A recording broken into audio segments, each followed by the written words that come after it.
보신 말씀은 시편 22편입니다. 구약성경 817면에 있고요. 시편 22편, 다윗의 시 인도자를 따라 아엘레샤할에 맞춘 노래라고 되어 있고요. 22편 1절부터 31절까지 나눠서 보십니다. 1절, 내 하나님이여 내 하나님이여 어찌 나를 버리셨나이까? 어찌 나를 멀리하여 돕지 아니하시오며 내 신음소리를 듣지 아니하시나이까?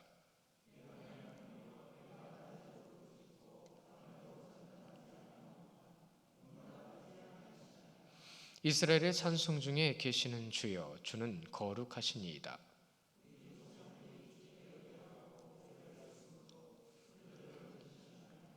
그들이 주께 부르짖어 구원을 얻고 주께 의뢰하여 수치를 당하지 아니하였나이다.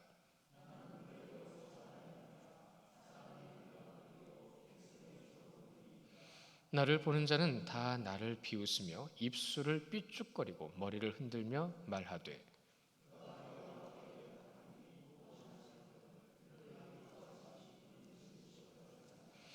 오직 주께서 나를 모태에서 나오게 하시고 내 어머니의 젖을 먹을 때에 의지하게 하셨나이다.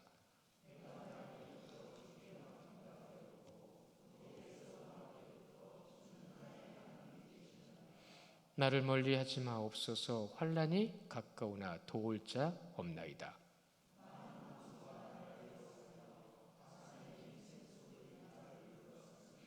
내가 내게 그 입을 벌림이 찢으며 부르짖는 사자 같으니이다.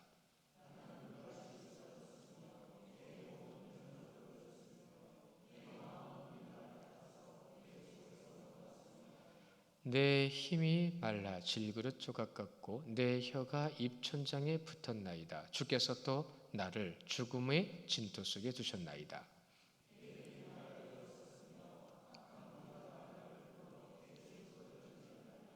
내가 내 모든 뼈를 셀 수 있나이다. 그들이 나를 주목하여 보고,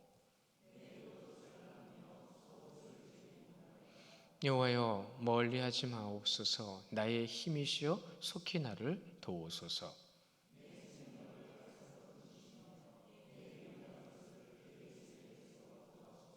나를 사자의 입에서 구하소서. 주께서 내게 응답하시고 들소의 뿔에서 구원하셨나이다.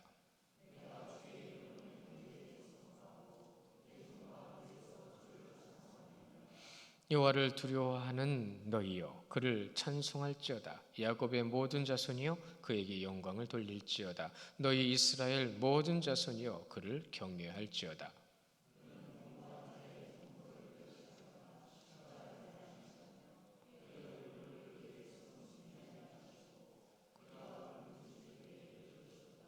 큰 회중 가운데에서 나의 찬송은 주께로부터 온 것이니 주를 경외하는 자 앞에서 나의 소원을 갚으리이다.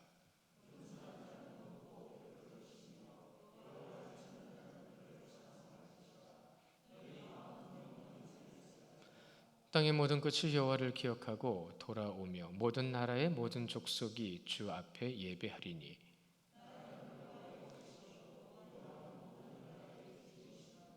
세상의 모든 풍성한 자가 먹고 경배할 것이요 진토 속으로 내려가는 자 곧 자기 영혼을 살리지 못할 자도 다 그 앞에 절하리로다.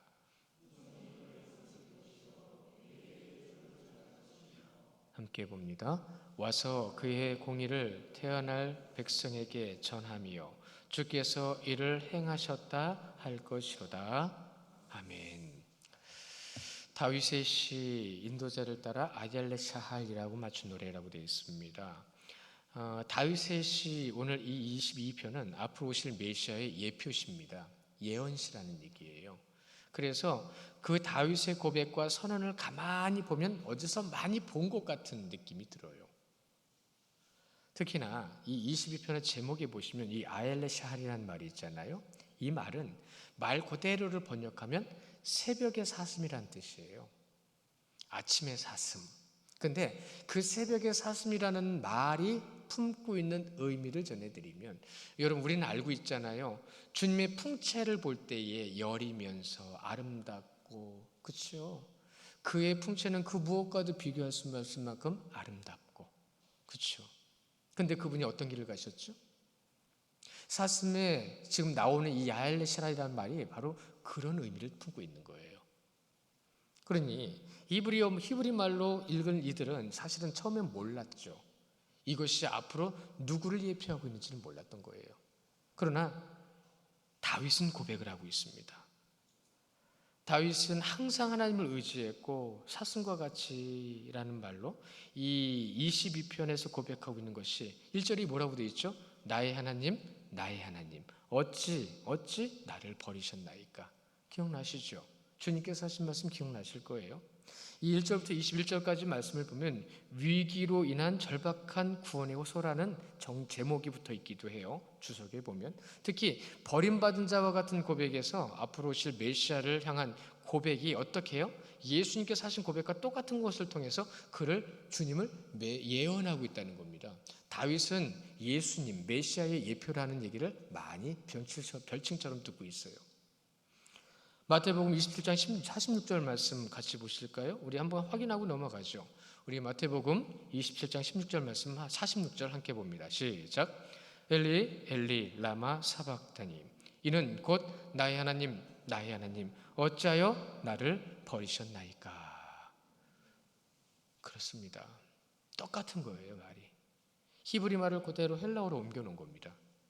그렇게 옮겨놓은 이 말 가운데 나의 하나님이라는 말이 있죠. 이게 엘리거든요. 엘리 라마 사박타니.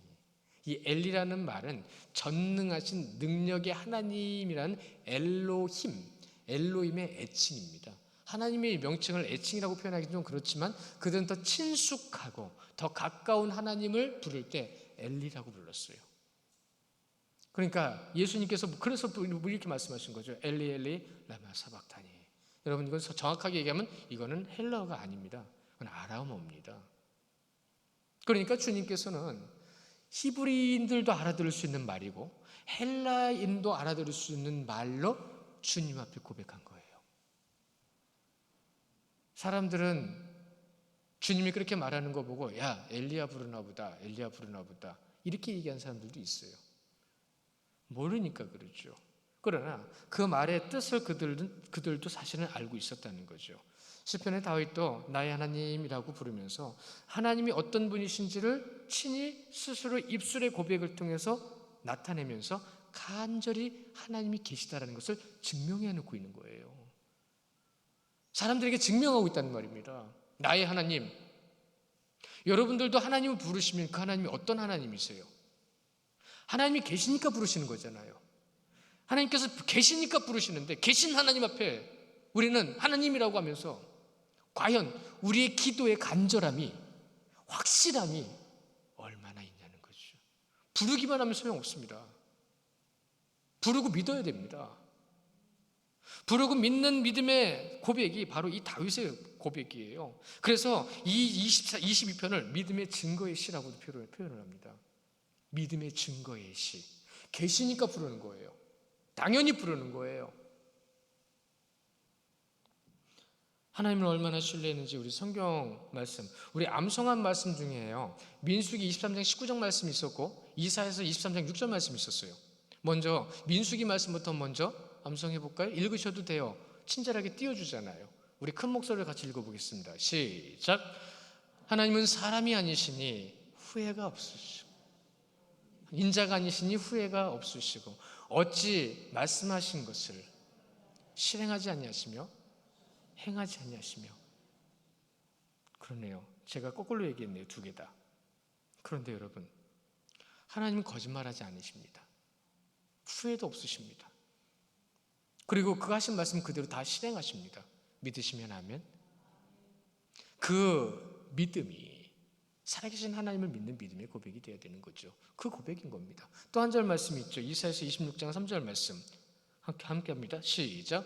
주께서 신지가 견고한 자를 평강하고 평강하도록 지키시리니 이는 그가 주를 신뢰함이라. 제가 이 두 절이 잘 안 외워져요. 기가 막히게 어떻게 안 외워지냐면 민수기 23장 19절인데 26장 9절로 외워지고요. 이게 안 외워지니까 말씀이 안 나오는 거예요. 이럴 때도 있더라고요. 그래서 하루에 한 번씩, 두 번씩, 세 번씩 꼭 봐요. 그래서 지금 좀 외워졌어요. 우리가 그 말씀을 암송하고 외우면 내 마음속에 무엇이 고백이 되죠? 그분을 신뢰해야 된다. 그분은 후회가 없으시다. 여러분, 사람이 후회하지 하나님은 후회하지 않으십니다. 새벽에 창세기 말씀에 한탄하시고 근심한다는 말씀이 나오거든요. 이 한탄과 근심은요, 여러분이 알고 있는, 여러분이 하고 있는 그런 한탄과 근심과 차원이 다른 거예요. 주님이 안타까워하시고 사랑하는 이가 넘어져 있는 것을 보면서 눈물을 흘릴 수 있는 그런 마음인 거예요. 왜 그랬니? 왜 그러고 있니?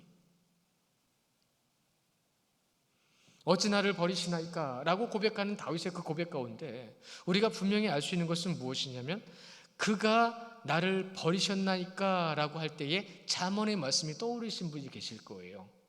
넘어진 자가 일어날 때가 있죠. 넘어지고 부셔지면 다시 세울 때가 있죠. 울 때가 있으면 웃을 때가 있죠.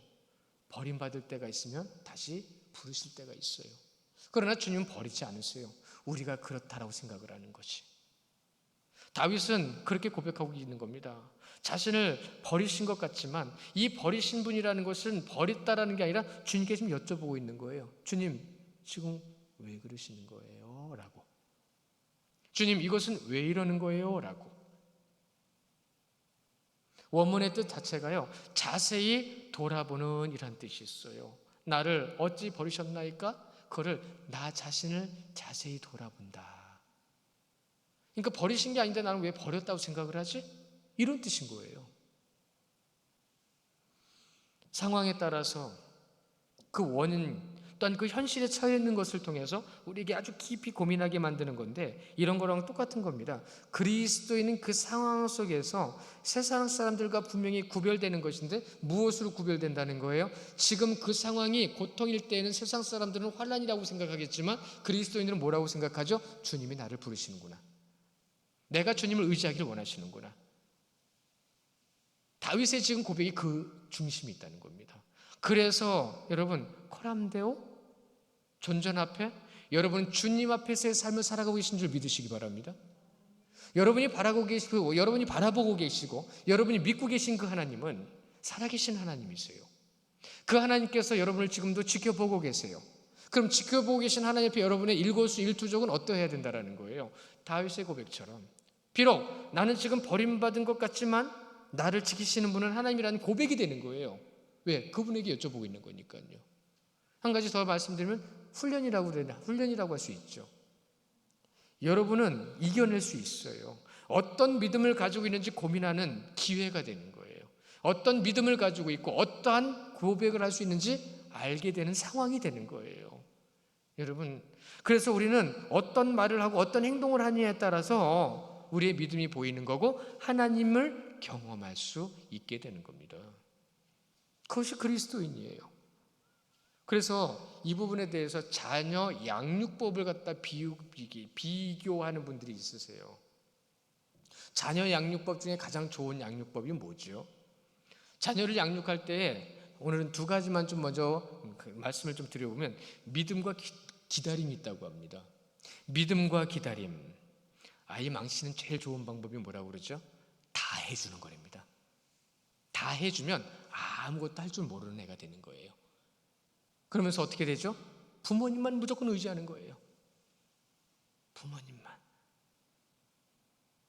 설교 들을까 봐 무섭지만 그래도 기억이 있으니까 말씀을 드리는데, 잠실에서 사역할 때요, 평일날 카페에 전차 끌고 와서 하루 종일 그들 말 빌려서 해서 좀 죄송하지만 죽 때리다가 가는 애들이 있어요. 젊은 애들인데 전차 끌고 와서 그 카페에 좋은 주차장 딱 주차시켜 놓고 하루 종일 그러고 돌아갑니다. 일명 우리가 잘 알고 있는 오렌지족입니다. 그런데 교육학자들이 뭐라고 얘기하냐면, 가장 먼저 거지될 애들이 쟤네들이라고 얘기를 해요. 아빠가 안 대주면, 보호해주지 않으면 아무것도 할 줄 모르는 아이들. 그래서 TV 보면 젊은 아이들이 술 먹고 사고 치는 일들 많이 보시죠. 그런 아이들이에요. 그렇게 쉽게 망칠 수 있다는 겁니다. 그래서 거기에 반한 방목이라는 말을 씁니다. 믿고 기다려주는 거예요. 믿고 기다려서 지침만 얘기해주고 기도로 뒤에 빠져주는 거예요. 쉽지 않습니다. 어떤 아버지가 방목한 교육을 책으로 쓴 게 있어요. 크리스찬입니다. 하나는 국제 변호사를 만들어놨고 하나는 저기 유명한 이화여대 교수를 만들어놨어요.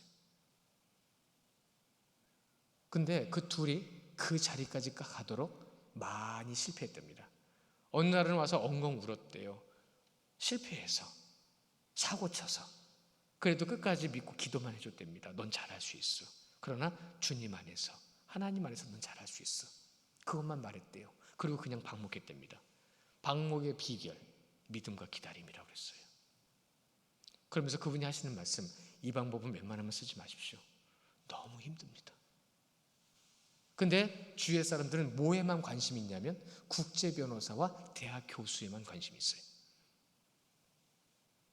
우리의 시점과 우리의 가치관과 우리가 지금 바라보고 있는 것 무엇일까요? 오늘 말씀을 잘 들여다보십시오. 다윗을 향한 하나님의 교육 방법이 이것 같지 않으세요? 하나님 지금 기다리고 계세요. 왜요? 다윗은 그가 무엇을 의지해야 되는지 알고 있었고 그가 무엇을 찾아가야 되는지 알고 있었어요. 그러니까 하나님 기다리고 계시는데 다윗은 뭐라고 생각했냐면 하나님 어디 계셔요? 그 하나님을 찾고 있는 겁니다. 이미 다윗은 알고 있었거든요. 근데 알고 있는 그걸 가지고 본인도 되뇌이면서 참고 기다리면서 다윗의 고통을 기록한 거예요. 근데 잘 보시면 예수님께서 십자가에 못 박혔을 때 하나님과 단절된 고통을 힘들게 토로했던 그 고백, 다윗이 고백하고 있는 이 고백이요, 여러분 6절부터 오늘 말씀 21절까지요 그 장황하게 쓴 것이 그 고통을 얘기하는 거예요. 감히 말을 해본다라면 주님께서 겪으셨던 그 고통을 그도 느끼고 있다는 거죠. 여러분 정말로 힘든 고통을 겪어보지 않으면 모릅니다. 그 고통을 이겨내야만 내성도 생기고 힘도 생기고 능력이 생깁니다.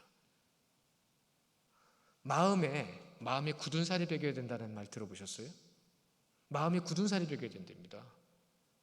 그만큼 상처가 있어 봐야 되고 그만큼 환난을 겪어봐야 되고 그래서 그 마음에 굳은 살이 배겨야 그런 환난과 어려움 속에서 이겨낼 수 있도록 요즘 제 아내가 기타를 배우고 있거든요.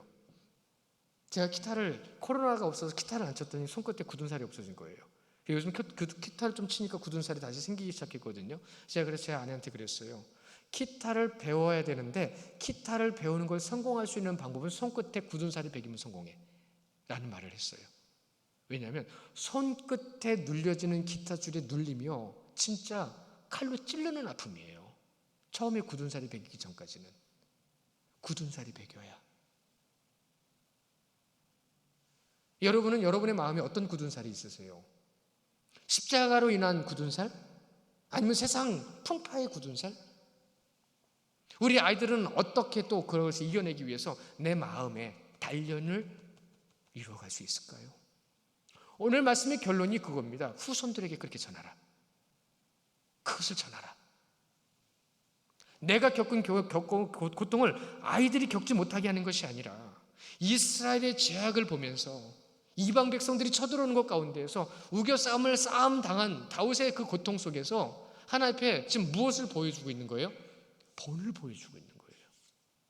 우리가 그러한 본을 보여주기 위해서 정말로 여러분은 정도로 가고 계십니까? 여러분 말씀 위에는 정도가 없습니다. 인간 중심, 세상 중심 우리는 너무나도 많이 듣고 있잖아요. 그런데 그리스도인들이 과연 그것에서 얼마나 지금 자유하고 있냐는 거죠. 그것을 인해서 우리는 얼마나 그들에게 휘둘리고 있느냐는 거죠. 생명보다 더 중요한 것이 많아진 시대를 살아가고 있다고 합니다. 지금 생명보다 더 중요하게 생각하는 것들이 많대요. 사람을 하찮게 생각하는 겁니다. 물질 만남, 자격, 능력, 외모지상주의, 인간들에게 인정받으려고 하는 인본주의 세대에서 우리는 살아가고 있는 거예요. 왜 사람에게 인정을 받습니까? 하나님께 인정을 받아야죠.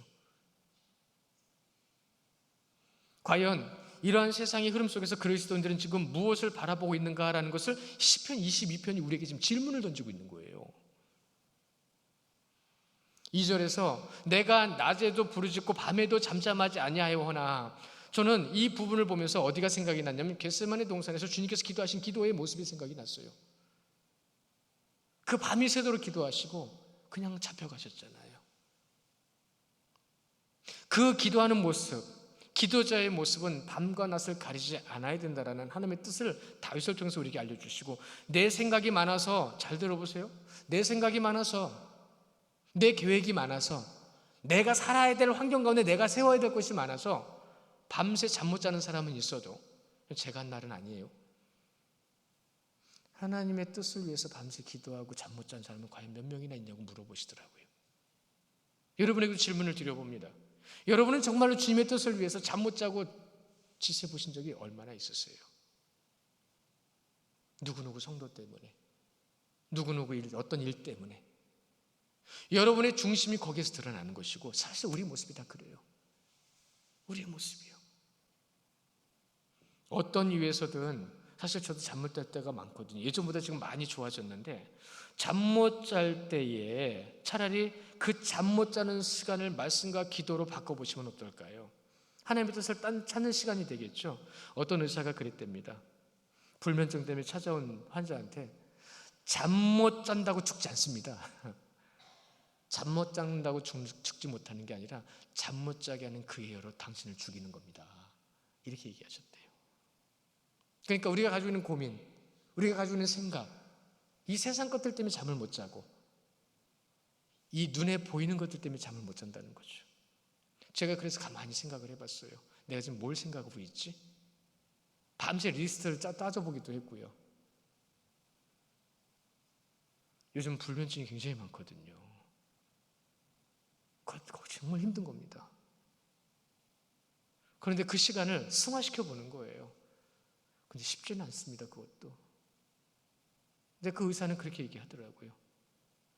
잠 못 자서 죽는 사람은 없는데 잠 못 자게 하는 그것 때문에 죽는 거라고. 굉장히 생각을 많이 하게 되더라고요.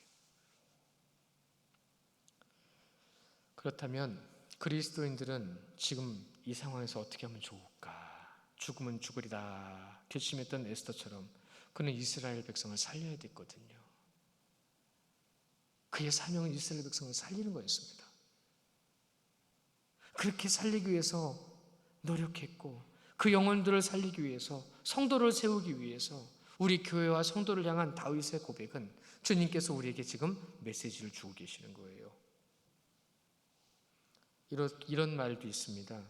죽음은 죽으리라고 하나님께 기도하는 시간을 가져보라. 그러면 그 기도하지 못하게 했던 사단의 계략이 드러날 것이다 라고요. 사단의 계략이 드러난다고요. 참 쉽지 않은 것이지만 우리를 그만큼 많이 힘들게 한다는 거예요. 사단의 계략을 이기기 위해서 말씀과 기도의 시간을 더 많이 가져야 한다. 실제적인 문제는 현실이 아니라 영적인 것임을 깨닫게 하는 것이다 라고요. 여러분의 영을 지배하고 있는 것이 무엇일까요? 우리의 마음을 지배하고 있는 것이 무엇일까요? 다윗은 모든 것을 내려놓고 힘에 지나도록 하나님께 기도하고 있습니다. 응답하실 주님을 바라보면서 그렇게 힘들고 고통스럽게 고백하고 있다는 거예요.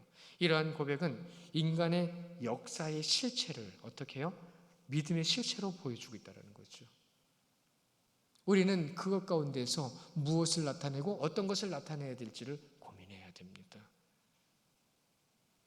오늘 3절 4절의 말씀, 특히나 3절 말씀은요 4절 5절 말씀을 위해서 고백하고 있는 거거든요. 3절이 그러죠. 이스라엘의 찬송 중에 계시는 주여, 주는 거룩하시니다 라고 이렇게 고백한 것이 무엇 때문에 고백한 거냐면 4절 5절 때문입니다. 우리 4절 5절 같이 읽어볼까요? 4절 5절 시작. 우리 조상들이 주께 의뢰하고 의뢰하였으므로 그들을 건지셨나이다. 그들이 주께 부르짖어 구원을 얻고 주께 의뢰하여 수치를 당하지 아니하였나이다. 아멘.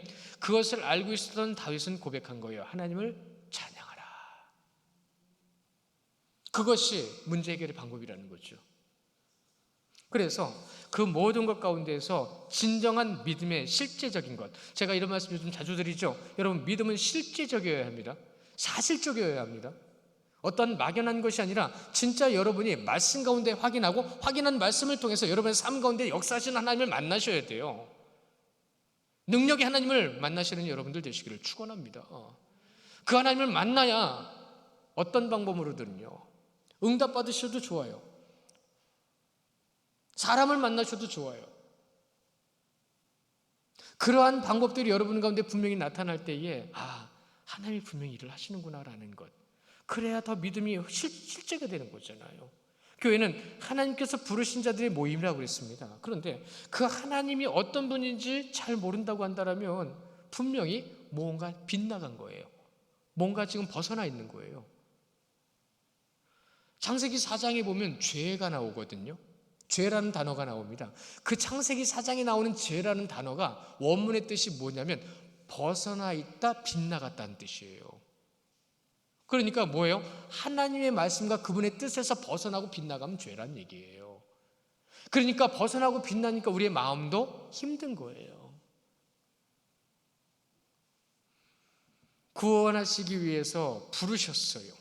부르심을 통해서 그 은혜를 경험하게 되고, 그 은혜를 경험한 자가 우리가 하나님 앞에 교회된 모습으로 나타낼 때에 하나님을 만난 것과 경험한 것을 말하는 걸 간증이라고 하죠. 이 간증은 여러분 자랑이 아닙니다. 증명이에요. 증명하는 거예요. 근데 어떤 교회는 간증을 갖다 너무 많이 해가지고요, 오전 예배는 우리랑 이렇게 비슷한 형식으로 예배를 하는데 오후 예배는 간증 예배를 드린대요. 간증 예배를 드리다가 신비주의에 빠져버렸어요. 간증은 내가 하나님께서 나에게 역사하신 경험을 사람들과 교제 가운데 나누는 것이 간증이지, 예배를 통해서 말씀 선포하듯이 하는 것은 아니에요. 왜요? 사람들은 그렇게 선포되면 그것이 나에게도 똑같이 이루어져야 되는 줄 알거든요. 그렇지 않습니다. 나에게 주신 은혜가 있습니다. 여러분에게 주신 은혜를 받으시고 여러분에게 주신 그 은혜를 통해서 고백하는 성도님들 되시기를 축원합니다. 4절 5절에 가장 중요한 방법을 말씀하시는 것이 뭐죠? 의뢰하다예요. 의뢰하다. 누구를요? 주를 의뢰하다. 주께 의뢰하다라는 거예요. 주님이 하실 겁니다.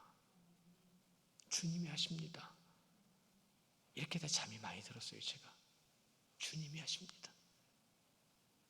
방법이 없으면 방법을 내가 아닌 지혜로운 사람을 통해서, 또 같이 일해야 될 사람이 필요한데 일할 사람이 없으면 하나님께서 감동을 주셔서 보이게 하시고. 근데 우리는 우리가 생각하고 우리가 노력해봐서 안 되면 안 될 거라고 생각을 하잖아요. 하나님은 그렇게 일하시지 않습니다. 믿는 자를 통해서 일하십니다. 그 의뢰라는 이 빠테우라는 말이요, 세 가지 의미를 함께 담고 있어요. 의뢰, 신뢰, 믿음, 확신. 그러니까 지금 여기서 말하는 의뢰라는 말을 빼면 세 가지가 있죠. 신뢰하다. 어떻게 해요? 확신과 믿음을 가지고 신뢰하다. 그것이 빠테우. 주께 의뢰하며 라는 말입니다. 확신이 있어야 돼요. 확신 가지고 신뢰해야 돼요. 그것이 믿음입니다. 그래서 우리가 말씀 가운데서 오늘 6절부터 21절까지 말씀 이제 돌아가셔가지고 시간 되시면 꼭 한번 읽어보세요. 다윗은 그렇게까지 고백을 했습니다. 그러한 상황에서 고백을 했습니다. 그러한 모습을 봤습니다. 뼈가 녹는, 뼈가 몇 개인지 알겠나이다. 여러분, 이게 무슨 말인지 아시겠어요? 뼈 마디마디가 다 아픈 거예요. 22절부터 31절까지 다윗의 고백 또한 그렇습니다. 힘겹고 어렵고 지치고 포기하고 싶지만 세상의 모든 것이 아니라 이제는 하나님을 의지하고 하나님의 놀라운 역사를 발견하면서 분명하게 명확하게 그분께로 나아가고 있다.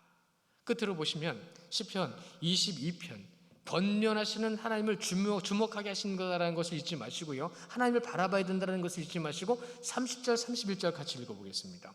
30절 31절 시작. 후손이 그를 섬길 것이며 대대의 주를 전할 것이며 와서 그의 공의를 태어날 백성에게 전하며 주께서 이를 행하셨다 할 것이라. 아멘. 주께서 하십니다. 그 주께서 하실 거다라는 걸 믿고 다윗은 전하고 있는 거예요. 그 후손들, 중요합니다, 여러분. 이 후손이라고 하는 이 제라라는 말의 원문의 뜻은요, 여러분의 자녀라는 의미도 있지만 앞으로 믿게 될 후손들 얘기하는 거예요. 지난주 중에 제가 설교 중에 그런 설교 가운데 추석의 풀이를 제가 알려드렸는데 뭐냐면요, 그게 웨스트민스터 신앙 고백의 성례 안에서의 고백인데요, 이런 겁니다. 유대인의 혈통에 있으나 그 혈통대로 서지 않는 자들이 무수히 많다고 했어요. 그러나 그 혈통 가운데 세움받지 못한 자들이나 주님께로 나오는 무리들이 많다고 말했어요. 허다한 자들이 많다고 했어요. 무슨 말씀인지 아시겠죠? 그래서 제가 그날도 그런 말씀 드렸어요. 우리 가정 안에 믿는 자가 있고 믿지 않는 자가 있다면 그 믿지 않는 자들은 어떻게 하면 좋겠습니까? 주님만 아시는데. 그래서 제가 굉장히 좀 마음이 무거워서 그 말씀도 드렸어요. 그럼 우리는 지금 무엇을 해야 되죠? 우리는 몰라요. 아무도 몰라요. 그러나 우리는 믿고 가는 겁니다. 믿고 구하여 그 후손들을 위해서 우리가 함께 섬길 것인데, 그 섬긴다라는 말, 오늘 이 말씀 가운데 30절에 후손이 그것을 섬길 것이라고 하는 이 섬기다고 하는 야부데단누라는 말, 예배하는 것입니다. 예배하게 하라. 예배하게 하라. 어떤 고난에서도 하나님을 신뢰하는 삶, 하나님을 경험하는 삶이 되시는 여러분들 되시기를 원하고요. 그리고 여러분의 기도를 통해서 여러분의 자녀들과 가족들이 구원의 자리에 서기를 간절히 원하고요. 그로 인하여 하나님을 찬양하는 삶, 주님께 영광 돌리는 삶이 되시기를, 이번 일주일의 삶 가운데 나타나는 여러분들이 되시기를 또한 기도할 것이며, 여러분 주님의 이름으로 축원합니다. 우리 이 시간 잠깐 기도하겠습니다.